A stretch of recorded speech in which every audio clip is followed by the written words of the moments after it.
Prudent Woman with myself, Rhulani Baloyi. I'm excited to be having you right here again. Those of you who are joining us for the first time, this is Prudent Woman on Bold Moves Radio. We talk to women and everyone else to bring awareness on different things in life. We say we want to host people who will come and give us awareness, information, so that we become prudent, we become intentional in terms of going about doing life. So tonight, I have with me, as we continue with the back to school campaign, tonight we're talking to the tertiary students. The past 2 weeks we have spoken to your primary learners. Last week we're talking to high school learners. This evening we're talking to tertiary students, and we're talking to parents to say, how can us as parents empower our children in order to get to the tertiary institution and be able to self-manage themselves? We have realized time and again that our young people, when they go to university, one thing that becomes a challenge that impacts on their schooling, even on their personal level, it's self-management. So tonight we're going to be talking to Dr. Riranzu Minga. She works at the university, and we have as well Nyeleti. Nyeleti is a graduate. She just went off university just last year. She's currently a candidate attorney with Wexmans. We're having them here as in our studios to come and assist us to bring in the awareness. What is it that as parents we must be aware of, the tips on how to help our young people to self-manage themselves so that they can become successful in their studies as they went to varsity to acquire the skills. So tonight I would like to welcome right here with me on the studio, we have Dr. Minga. Dr. Minga, you are welcome. You can greet our audience. Thank you very much for the warm welcome. And I'm quite happy to be here, and I want to greet your viewers this afternoon and the listeners of Bold Moves Radio. Thank you very much for having me, and I would like to take this opportunity to wish well the class of 2022. Congratulations to everyone who has made it. Thank you very much. Thank you, Dr. Minga. Yes, we are excited to have you here. We trust that by the end of this show, most of us as parents will be aware of the things that our children as young people face when they go to tertiary institutions. Because most of us, of course, will agree we did not have the opportunity to go and study and stay in institutions of higher learning. But again, because today's world is far much different from how we did school back then. And that's why this evening we have with us Nyeleti. Nyeleti, can you greet our audience?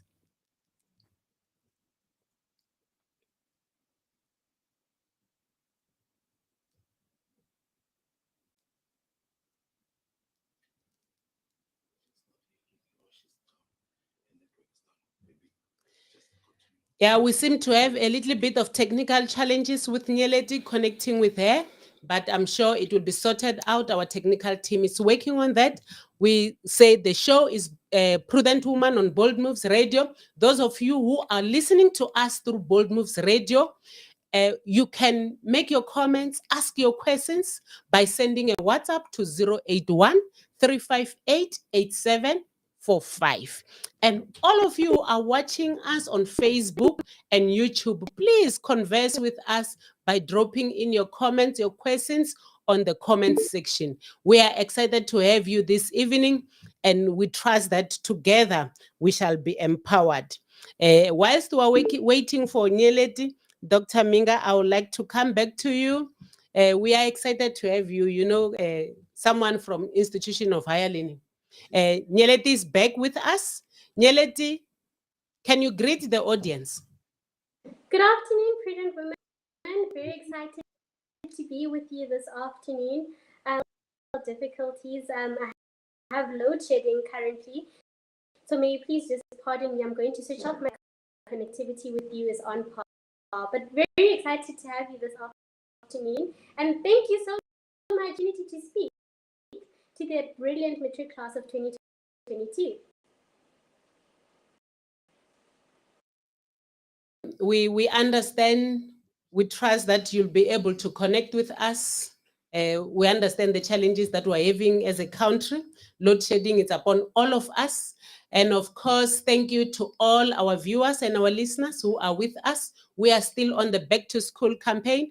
Today, we're talking to parents on how we can assist our tertiary students to settle in, how to make sure that their journey during this period, some of them will be 3 years, 4 years, 5 years, 7 years. How can we make sure that they become successful? And of course, it doesn't start by them just being a tertiary. You remember last week we were talking and saying we now have got the results for our class of 2022. But then the question is, where do they go? How do they go about embarking on this journey? And it will have started some time before, somewhere in April, May, if I'm not mistaken, Dr. Minga.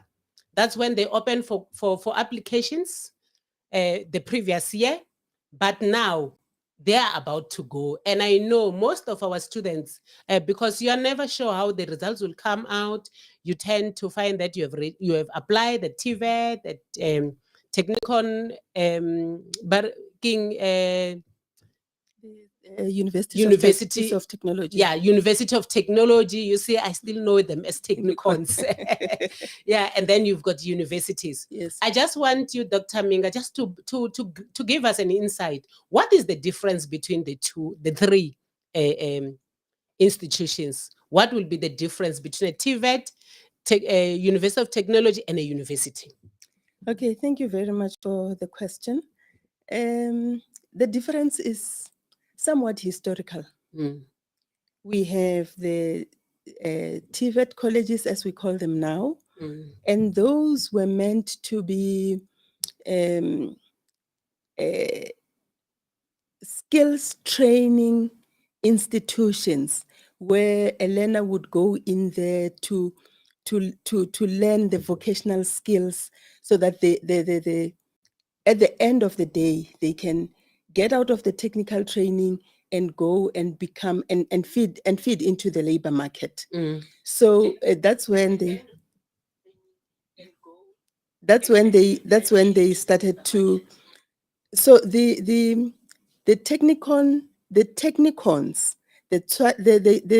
universities, the universities of technologies, such as the Tshwanes, the DUTs and all that, they came about at the amalgamations of the former technicons. Now let us look at the former technicons and the TVETs.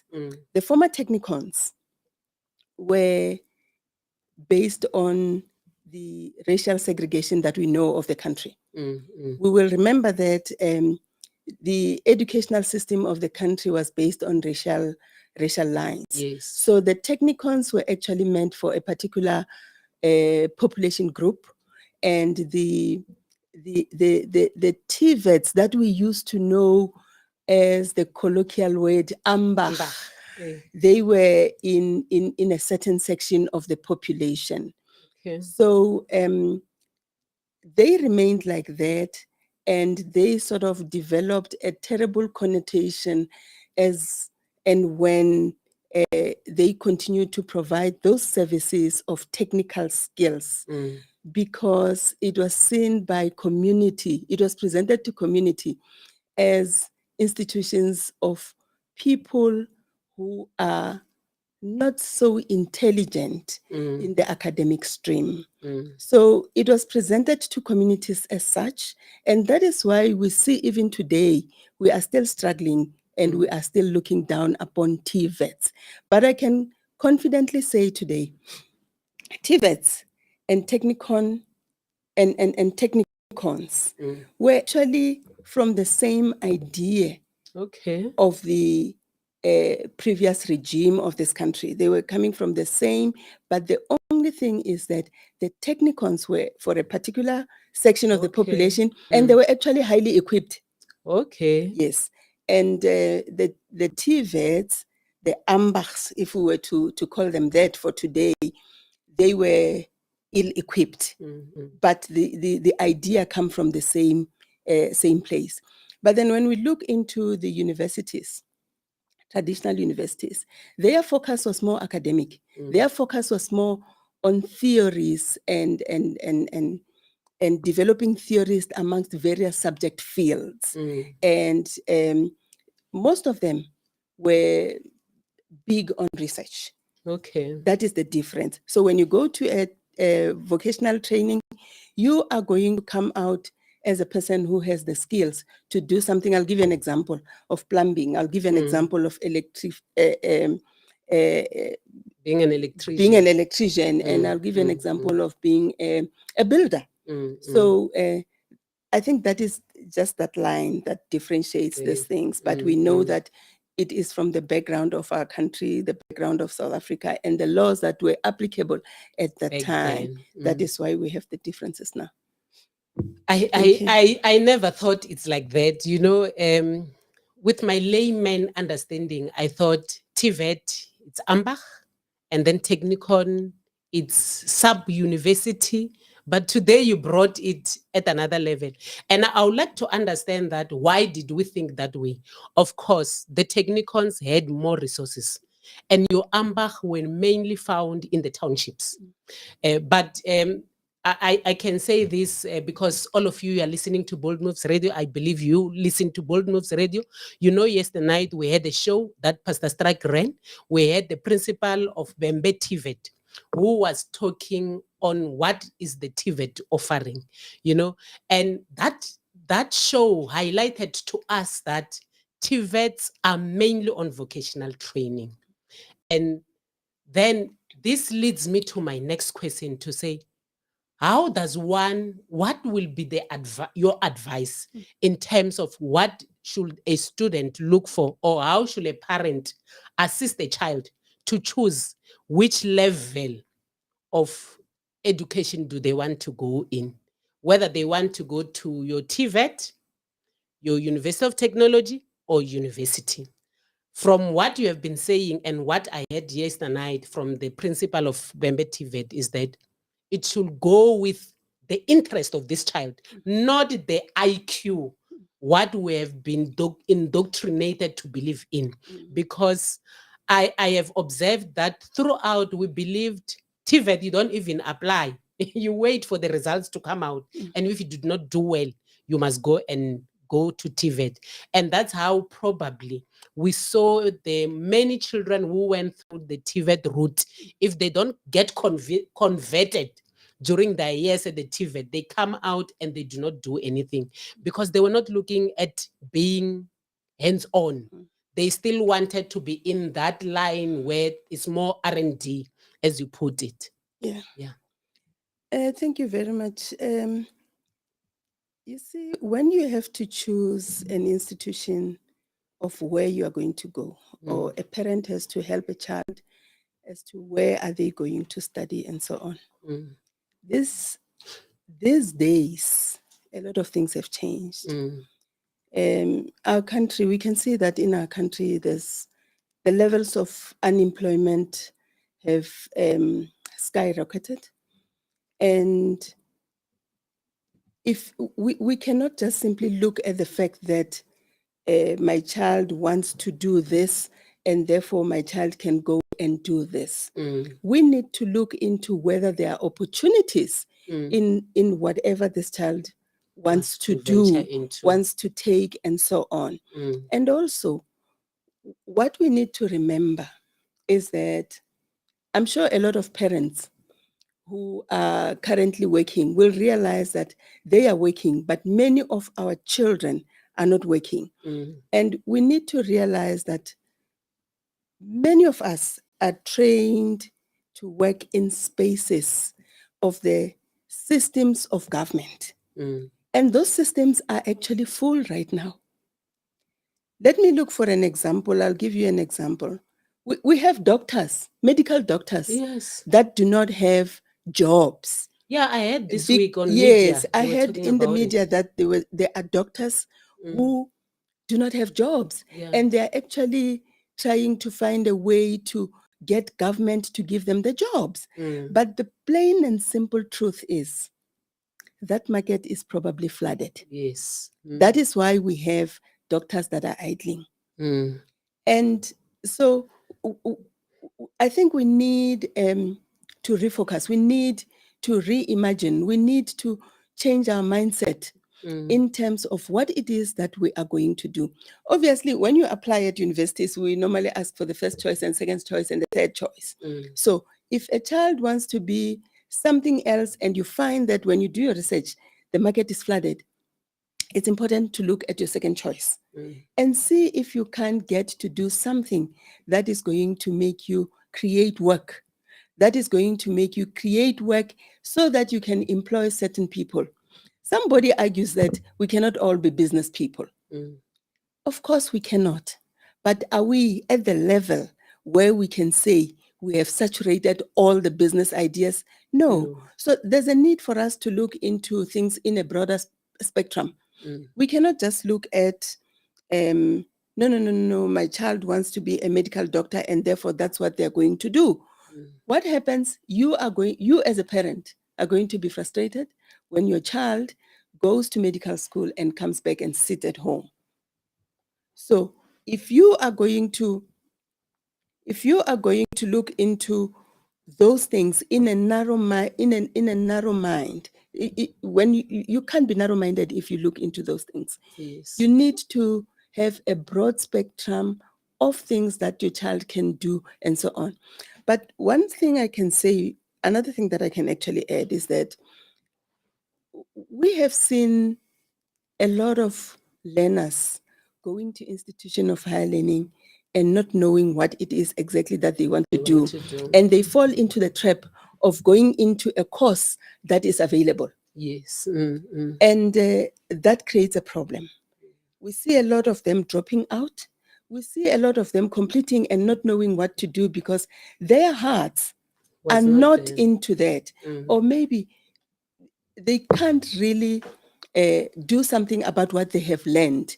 And also in the fact that the market is flooded creates more problems. So there's quite a number of things that we need to look into. We must go into these various professions, look into how it is going into that profession and see if you can be able to make a way of getting or cracking that market and going into that profession. But otherwise, I still do not believe that we have exhausted all the ideas of creating business or of studying something that is going to make sure that you most especially we still have a lot of problems, and I for one believe opportunities emanates from problems. As a nation we have a whole lot of problems. The question is, do we make sure that our children get to know about these things? We expose them to all these things so that they can start thinking, because we believe that each one of us, we are here for a specific purpose. So probably the answer for some of the problems are with your children. And what Dr. Minga is saying continues to affirm what we say as prudent women, to say you need to have information so that you can have the right information to be able to make that decision. And before we continue and go to Nyeleti, I would like us to go on an ad break. We'll be right back with you.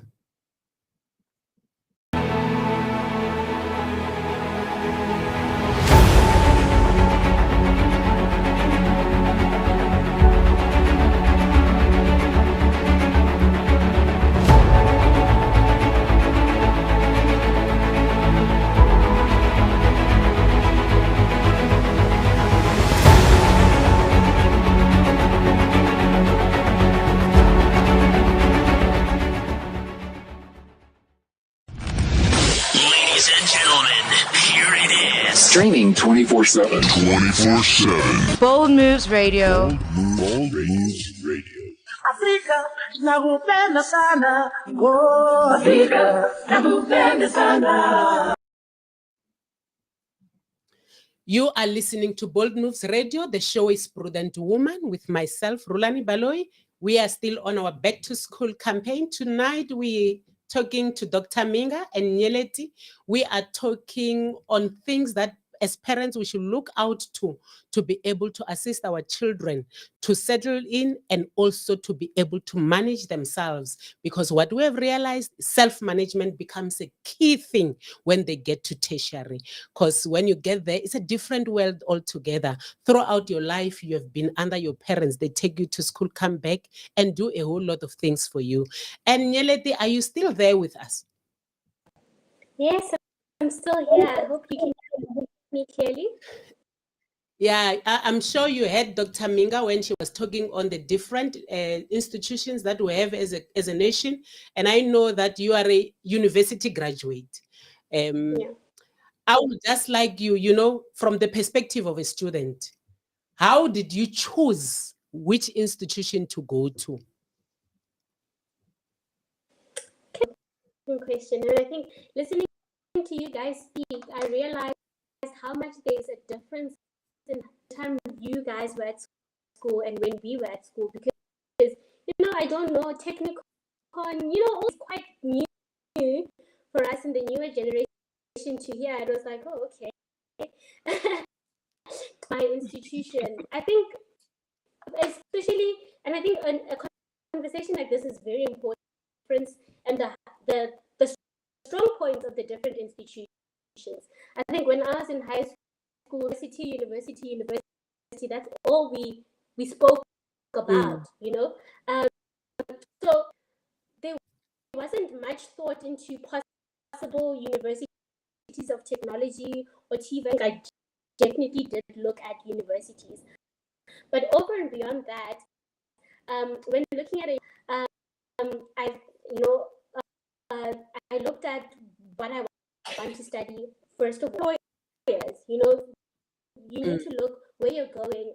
Possible employers looking to that institution and understood we have entrepreneurship and working for yourself, but you also need where you're going into. For example, myself as a lawyer, I couldn't come out of university and practice law without first doing articles, which meant for myself I wanted to reach for myself, I first had to go through a period of employment. And things like that are important in institutions of higher learning. So, for example, I had looked into a few companies, and the institution I'm employed at right now was my dream company.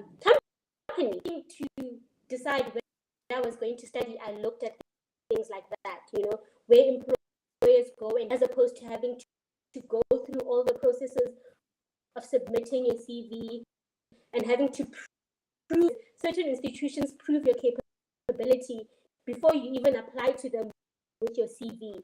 That, and also looking at, for example, if you wanted to be more practical, of course, then you wouldn't want to go with the theoretical, because like Dr. Minga said, and I'm sure you've said it so many times before, to get into a practical area of work, then theoretical knowledge won't be of assistance to you.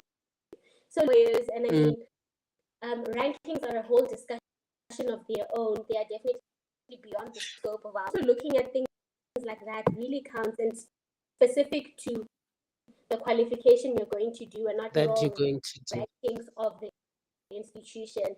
So those are the few things. And I mean, I looked at, a few people think I want to go for, and Pastor Strike touched on this yesterday, that a lot of us from Limpopo Station of Higher Learning, you think I want to go as far as we go. I want to go to the Cape.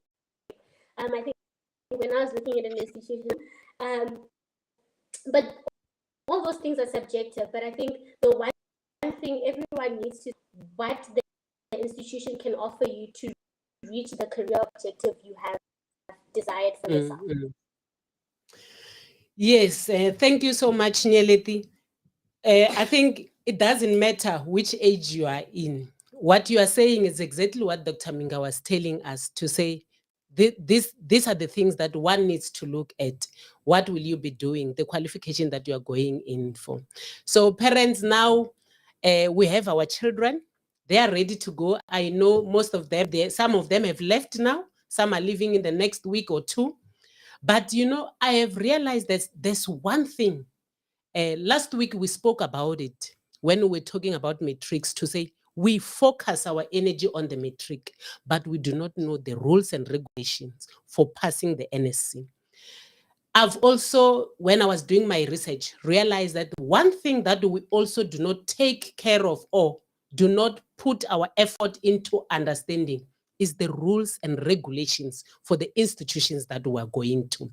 And it's normally in a fine print, and they make us as parents to sign them as well, so that I should not go back and complain, and make our children as well to sign them. You know, when you are registering, once you don't click on that terms and condition, the system says, no, you can't proceed, you must click on it. When you are doing it manually, they will say, sign here, small print. But I've realized in universities, in institutions of higher learning, let me say, they are so serious that they call them, there's rule 1, rule 2, rule what, they will quote it, all of them, Dr. Minga. And I've realized those are the most important things that as parents, we need to go through. What is your perspective on that? How should, as parents, make sure that we get to understand those? Because they're mentioned time and again. When there's a dispute between your child and the institution, they quote, they will say rule 105. They don't say a lot. Yes. They just say rule 105. And then you must know what it says. Yeah. Yeah, you are very right. We cannot overemphasize that. You, as a parent, you need to know what is happening with your child from A to Z, if I were to put it that way. There are various rules and regulations in institutions, and even if your child is how brilliant, there are so many things that governs their behavior at the institution of higher learning, their conduct when they write examination tests, and their general behavior within the institution. Now, of most importance, it's the progression of your child. If you look at the regulations, you'll find that they indicate to you that after such and such a time, a student should have accumulated a particular number of credits. Yes. That is very important. Each and every child that has each and every parent that has a child at an institution of higher learning should actually know that if I have my child at the end of this period, I should be in a position to know whether my child has accumulated the number of credits that are required for him or her to progress or whatever. And also, I've worked in the institutions of higher learning for a while now, and I've seen parents coming to the universities and only to be heartbroken by what they find. But I think in most cases, it stems from the fact that we do not have the information. And the information is not hidden, like you said. The minute you sign something, there is always something that is in fine print. And we must make sure that we actually read the fine print so that we know what is actually happening.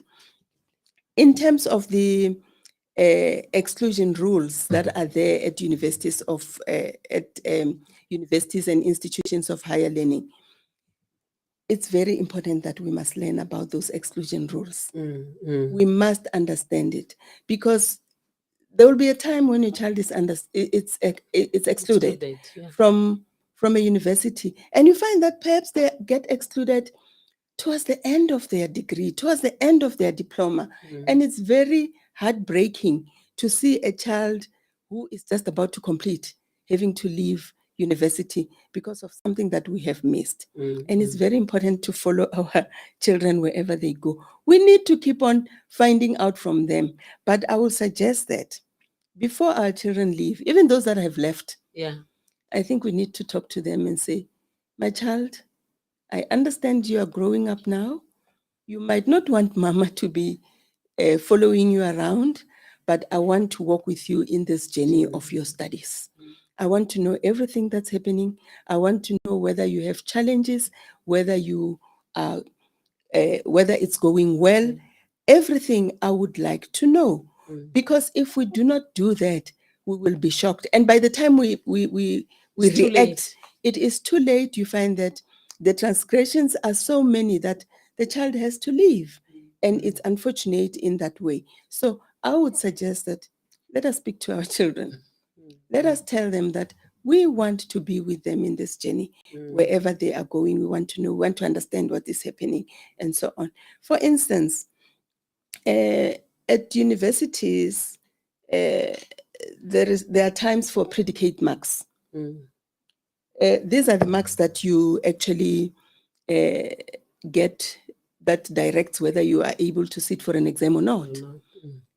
We need to know towards exams whether my child is legible for exams, because sometimes we will just leave it until it's too late, and then only to realize that you have been paying money to the institutions and thinking that your child has been at a university and studying, only to realize at the very late stage that my child was not doing anything. Maybe during the first semester they couldn't even sit for the first examination. You know.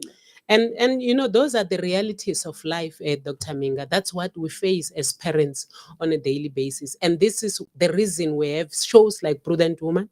We say, let us bring people like yourselves with information, and students like Nileti who can be able to share their experiences with us as parents, so that we can be empowered and know how to go about these things. I would like us to take an ad break, and we'll be back with you.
You are listening to Bold Moves Radio. The show is Prudent Woman with myself, Rhulani, Baloyi. We are still on the Back to School campaign. I have with me my guests, Dr. Minga and Nyeleti. We are talking on advice on how to assist our young people to self-manage themselves once they are at university. Before we went on an ad break, Dr. Minga was talking on the rules and regulations in the universities, how we should make sure that we know those, so that as and when our children continue with their studies, the journey, they are able to comply. And when it happens that they've transgressed it, they know what should be done before it is too late. I would like to invite you, Nyeleti. I know, you know, nowadays it's so simple for our parents to be able to manage our children when they are at tertiary because of technology. Back in the days, when I had to register, they had to give me cash and go to university. But the way things are so simple now, you do not have to have hard cash with you. And I've realized that some of the parents were not yet aware of these things. That's why you find a situation where a young person is not registered. And Mina, I say, as a parent, you have tempted the person, isn't it? There are lots of temptations in life. If you give me something that I've never seen in my life, I can be tempted and move away from my ways of doing things. So as parents, I need us to get to know about these things, that you do not have to give your child 20,000 rands and say, go and register, but you can do it yourself. And then in that way, you save them from the temptation of seeing a lot of money. But I know, in terms of what Dr. Minga was talking about, when we saying you need to be part of the journey for your children, I know that universities have got a way of assisting in that? How do you get to know what your child is up to at tertiary without even talking to them? And Yelet, I would like to invite you as a student who has just graduated last year. I would like to believe you have seen these things. What is it that you can tell parents? Which platforms can they make use of in order to walk the journey with their children? Thank you, Mama Rhulani. I've seen it so many times where students fake their results at the end of the year and they send it to parents as falsified results. And because parents don't know must look how your current enrollment results must look, they fall prey to this trap. And then when now you're thinking it's time for graduation, your child is not graduating because they've been all along or whatever it may be. So before I answer this question, just to go back and add to what the student here, once you see that your marks are struggling, go and see your faculty, whoever it is that is available in your institution of higher learning to assist. It doesn't need to get before you get help. Normally you can see your faculty advisor. You guys can plan for your marks to meet your targets early on in the semester. So we don't wait until you see I don't have exam entrance to deal with the situation. Now you're writing letters to the dean, it's not succeeding. As soon as your first semester test comes out or your class test comes out, and you are meant to go and see the people that can help you. This way, even if maybe you struggle with, you are like 5% short of exam entrance, maybe they can make a plan for you because they see you have tried to get some sort of assistance all through the semester, and then they won't kick you out. But back to the question that you asked me, I remember when I was in university, my parents portal password, and every time I would change it, I would willingly send it to my parents. Offered me for this, but honestly, I think for parents, it is the best thing to give you peace of mind that is going on with your child. Sometimes it's difficult for them to speak up and say, okay, I'm struggling. There's so much pressure to do well. You really want to impress your parents. It may be difficult for your child to approach you at the end of the year and they say, I've been excluded. Whereas as a parent, if you had access to be able to track your child's progress and offer them assistance, maybe say, okay, I'm willing to pay for your tutor catch up and things like this.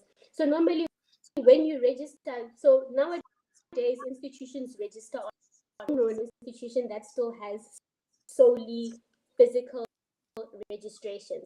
So this create a password for your portal, and at University of Pretoria where I studied, I know that Stellenbosch has Sunlearn and forms. But this platform is essentially where they upload marks, they upload lecture slides or assignments. You can see everything that your child is doing, and things like ClickUp give you regular updates, right? So ClickUp, I think within the last 2 or 3 years, they released an update where performing compared to the rest of your class. So as a parent, if you had access to ClickUp, you'd be able to click and see my child is getting 40%, but the class average is looking like an 80%. What is it that there are those modules where generally the class doesn't do well. I know there was a module in my year not looking too great. So you're able to see that and gauge how you're performing. So as a parent, when they register now, most of them haven't gone. You ask them now, can I do it, right? And you log in over there and you can check. And things like registrations, I never touched. And it's not that my parents didn't trust me, but why put a trap like what Mama Rhulani said, or why put temptations where there's absolutely no need to be? And maybe children will say that I'm supposed to pick my electives and you don't know what electives I want to do. Don't fall for it. There are modules there, and afterwards you pay. So the whole registration process does not need to be. So parents must not allow themselves to fall prey to the children saying, I must pick my lectures, and easily add those things, and at the end you do the payment yourself through the online portal to the university and just upload a proof of payment. They are very, but certainly, I think most universities don't even take cash. So if a student and they need this money, can I please have it cash? You know for a fact it's not truthful. Your bank account. Certain things are not necessary. As parents, you can definitely control the process. You definitely be doing that. And as for accessing results, so I know a lot of universities, especially if over 18, results are not automatically sent to your parents or to any, say you're the only one who can access those results. As a parent, when you're doing registration, that function that says you are allowed to access results. So instead of only relying on your child to send you information to access those results, because of course in universities or institutions of higher adults, and so not all processes will they include. So if your child is not going to class, they were in high school and say your child is skipping class, but those are things you must make it a point to look for. And I would like to believe all these things can be done if you have throughout shown your child that it's not because you don't trust them, but it's because you want to walk the journey with them. So we do all these things in love, prudent women. So it's the continuation from grade R when we're talking to teacher Carol, to last week when we're talking to Principal Ida. We've shown that you are taking the journey with your children. So even when they're at tertiary, they will understand. There's no teacher now to send me WhatsApps, but there's portals to send me all these updates.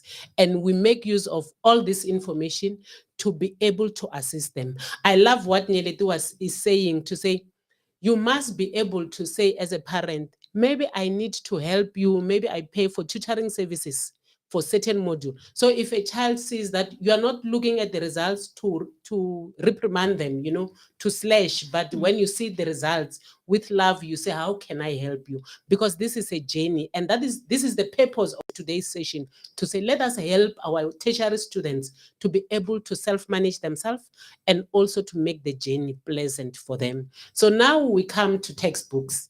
Maybe before you go to textbooks, Yes.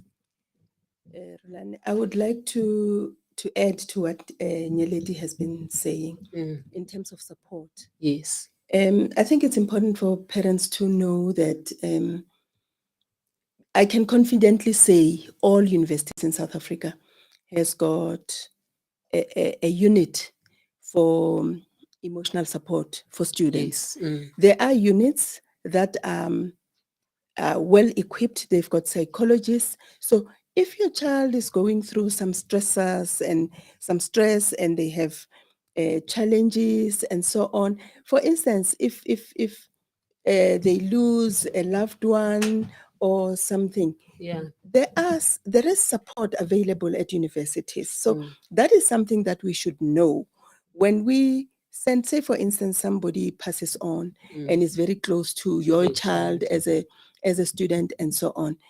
You are welcome to go to that institution and tell them that this is what has happened to this child, and therefore emotional support is necessary, and it will be provided at the university, because all these universities have got that section that deals with the emotional aspects of students. Yes. Yeah.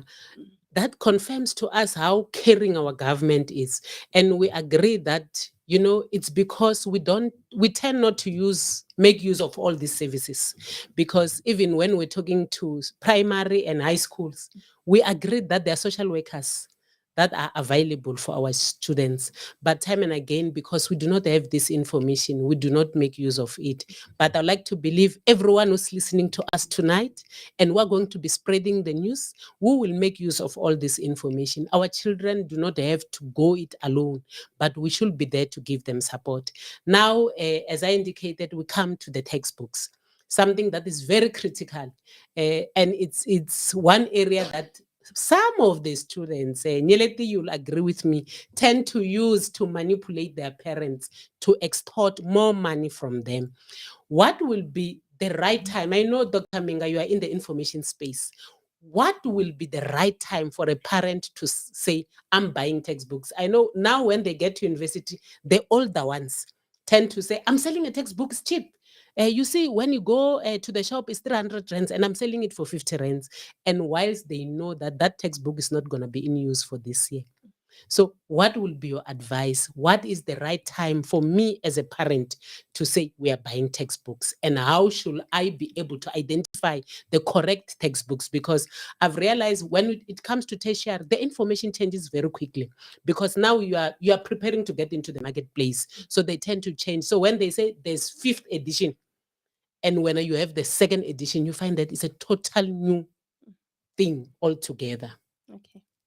Thank you for that question. Textbooks are available at universities.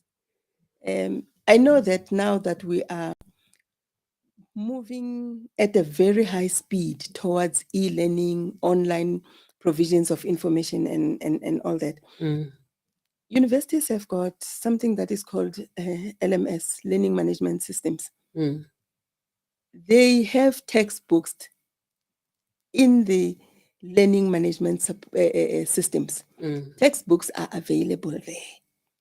Now, if you don't want to use that one, you can still go to your library. If you do not want to use that one, you can still buy your own textbook. Mm, Now, for parents to know which textbooks to buy, each and every subject has got a guide. mm, mm. And the prescribed textbooks are normally indicated in the guides.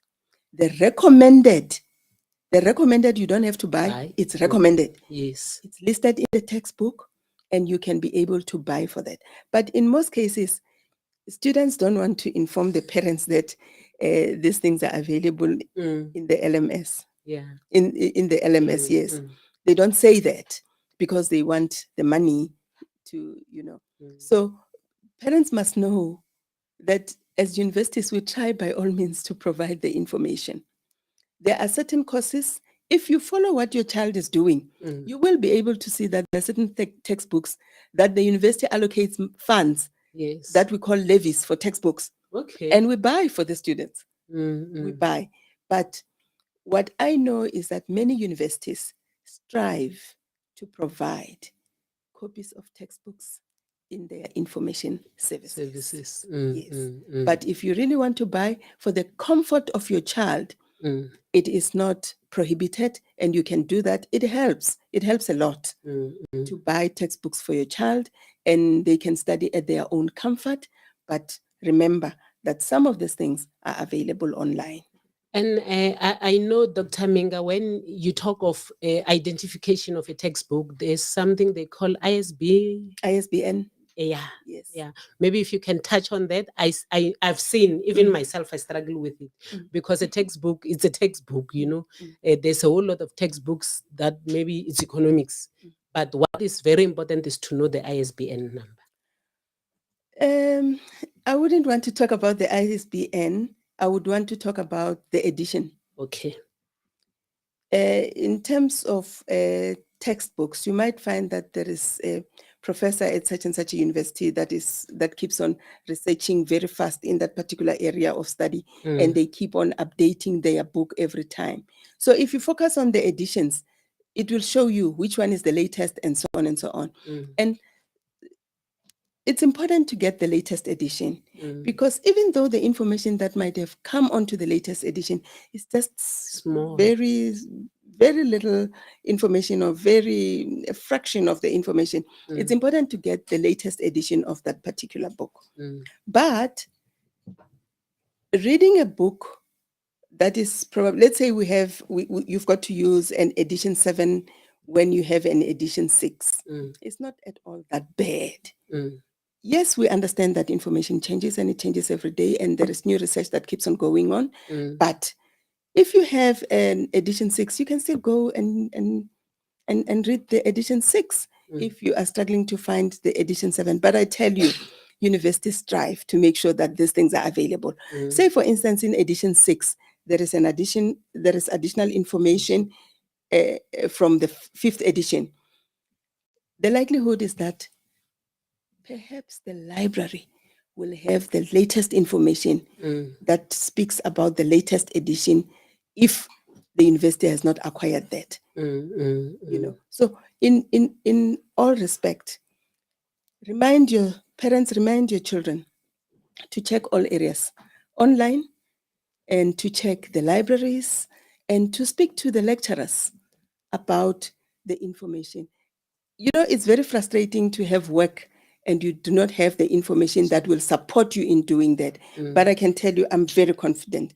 Most of the universities are online and the information is there. Available. And also, go to your libraries, go to your information centers, go to your centers, go to your electronic resources centers and ask for information. You are definitely going to get it. So what's important is for our children to make sure that they acquaint themselves with the library, because that is the main place where they're going to find the information that they're there for. And you know, it's funny because we tend not to go to the library at all. It's the last place that the student goes to, and which was supposed to be the first place to go to, because the reason they are in that institution is for them to get information so that they can become better people, be equipped, ready for the marketplace. And of course, you know, we never have enough time as Prudent Women to continue on our show. We always run out of time, but of course, our main objective is to bring in awareness, is to start these conversations. And I would like to believe you will continue these conversations with your children. Dr. Menga was telling us that even those who have left, please talk to them. You can talk anyhow, you know, sit them down, talk to them, understand what they are all about, tell them you're going to be working the journey with them, and acquaint yourselves with what they want to be doing and what they are looking forward to. So it's very important. So this was a show to say, we just wanted to start the conversation, to say, let us do something for our children. Let us not just release them to say, you going to varsity and I'm done, but we need to walk the journey with them. And of course, I would like to go back to Dr. Minga for her to tell us her parting shots, but I would also request Dr. Minga, the tip that you can give to parents, most especially now, for the class of 2022, is the first time their children are going away. And what will you say around issues of pocket money, you know, just the tip as a parent now, not as a doctor, but as a parent now. Okay. I think it's important to, but maybe before I come to that, I speak quickly about the partnership that we must have with our children. It's very, very important. I want this to go to the parents. Parents, the partnership that I spoke about, it's very important. You need to have a partnership with your child. Because if you leave it too late and you walk to the university to come and find out information about your child, you will not find it. Yes. I will want to remind you to go and look at the POPI Act, and you will realize that once your child is above 18, you will not be allowed to get their information without their consent. So that is very important, and I wanted parents to know about that. Even if you can come and scream at us in our offices and say, I'm paying the fees, it doesn't work. We are not allowed to give you the information. So your partnership with your child becomes very, very important, because you don't have to be doing this. Okay. All right. So let us talk about pocket money. Pocket money is one little area that is a bit problematic, and because we know that there are many things that can tempt our children if we give them too much money. One, I think it's important to know where your child lives. I think we must familiarize ourselves with wherever my child lives, and to be able to know more or less the cost of that place. Yes. You know, let's take, for example, a child that goes to UCT, that goes to Cape Town. Yeah. We know that Cape Town is very It's expensive.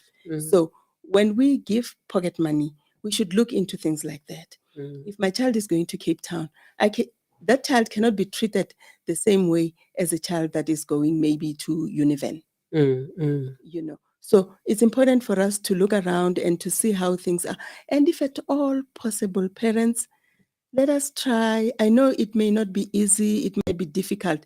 Let us try and go and see where our children live. It's very important. Let's go and see where our children live. And you look at the surroundings, you look at the neighborhoods, because we know that universities cannot admit all learners into their residences. So let us try and go. If we can't go, let us try and get as much information as possible. And when we apportion pocket money, let it be based on where my child is. And again, as per your agreement. Thank you so much, Dr. Minga, for all the things that you have taught us as parents. And I would like to believe all the parents are with me. I see here on Facebook, they are appreciative of what the information that you're giving them. And Nyeleti, your parting shot in terms of giving, what will you like to give the class of 2022 as a big sister who has just graduated from university? Thank you so much. Parting shots, wow, there's still so much. I think the one thing the matric class of 2022 should remember is, if you were able to complete or to go and succeed in your institution of higher learning, it's important that you believe, don't lose track when you get to your university. There are a lot of things that can make you look at other things, many things that can put you off track. Exciting things at that, for everything. I think it's important to have that level of discipline. I think I tried my best. I said, no, I'm working and I can do whatever I want with my own money. So there's a time and a season for everything. Matric class of 2022, remember that. Remember, you've got amazing support. Like Dr. Minga said, you've got emotional and psychological support. Your university is there, so you don't need to max out your parents' medical aid or pay cash to go and see it. You've got your faculty advisors to speak about your marks and planning, and you've got yourself. I cannot emphasize it enough. Please consult when you feel you're struggling with something. All 2 days before the semester test, they will say no. As soon as you see there's something you're struggling with, lecturers are there to help you. They will not say no. And when you build up that positive self to be the diligent student who asks when they need help and does all their work on recommendations when you finish, and they'll be more than willing to assist you the night before the semester test. When you say, I don't understand this, they'll do it. But if you're that student who just doesn't come to class, who close consultations 2 days before a semester test, and say no more, right? So remember, you've got all the support available for you, and build that partnership with your parents, and you'll definitely make and more sober, because we don't want you to come back with all the baggage of mental health illnesses. University, you must take care of yourself, and to take care of yourself, you need to make use of everything around you. For having me, thank you, Dr. Minga. Thank you, Mama Rhulani. Thank you so much, Nyeleti. Thank you to all our viewers, all of you who were here, who joined us during the show, who were talking on the Back to School campaign. We're talking on how to make sure that our children, as they get to tertiary, they're able to settle in, manage themselves. And that brings us to the end of our show. I would like to invite you. Next week, we'll continue on our show. Next week, we have with us someone who will be talking to us about the most painful thing in our nation. We have seen that some of our children, as they go to varsity, some of them graduating, getting jobs, they tend to be lured by evil people. So we're going to be talking on human trafficking. I invite all of you, please join us just to be able to know how these people operate, because sometimes you get these offers and you think they're legit. But as long as you know and you are empowered on how they operate, at times you are able to save yourself from all these heartaches. From me, Prudent Woman, I would like to say to the class of 2022, as you get to the universities and parents, as they get there, please make sure that they find a spiritual home. Even when they're away from home, they must still continue and feed their spirit.